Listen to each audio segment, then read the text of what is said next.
We've also all been in situations where time has stood still, where God has so used the person who's been bringing the message that when you do look at your watch, you're amazed. You thought it was only about half an hour, but it was an hour and a half, because it drew you in.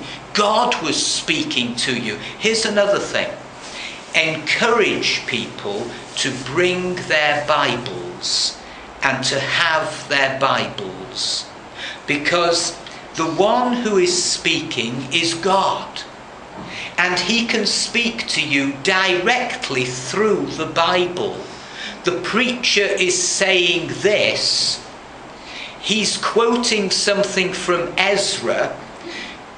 You found it hard to find Ezra because there aren't so many pages there, but as in your Bible you've been searching, you've come across 1 Kings chapter 13 and you've noticed something. Now, it's not what the preacher's saying, but God's got your attention, and this is his living word.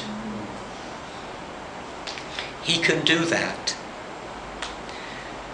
An old minister said to a young preacher as he pointed to a cornfield this. The young preacher had been in some sort of school of ministry and was learning how to. And the old minister said this: your last sermon had too much in it. It was not clear enough or sufficiently well arranged. It was like that field of wheat. It contained much crude food, but none fit for use. You should make your sermons like a loaf of bread, fit for eating and in convenient form.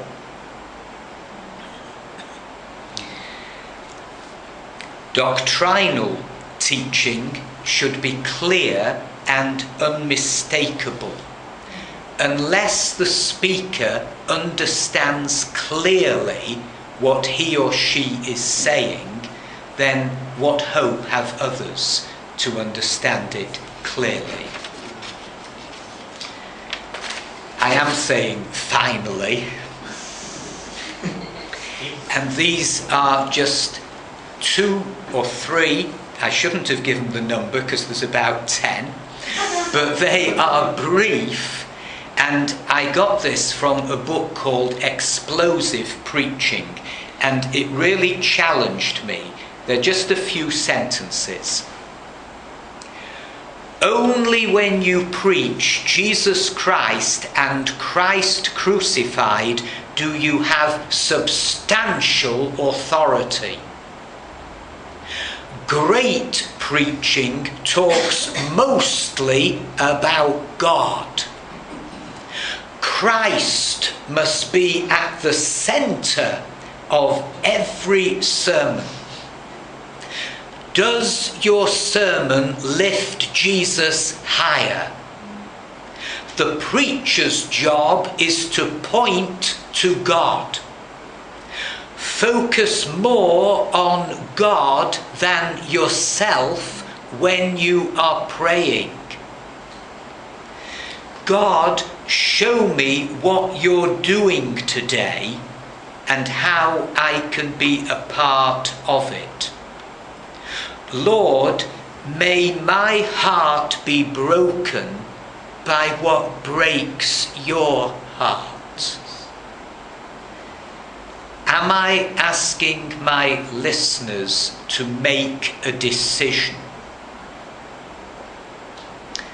Meditate upon the great fact of your death upon the cross with Christ.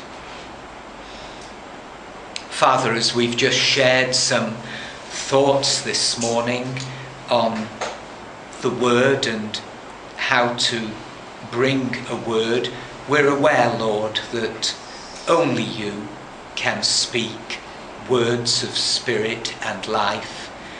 We're aware that we can spoil what you're wanting to do.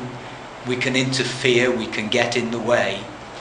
We can have the greatest message, the greatest love story in the whole wide world, and through our lack of preparation or our clumsiness in delivery or our carelessness, we can mess it up, and that doesn't honour you. Father, we just ask that you will show us how to study to be good workmen in the cause of Christ. Enable us to be preachers of the everlasting gospel with clarity, with truth,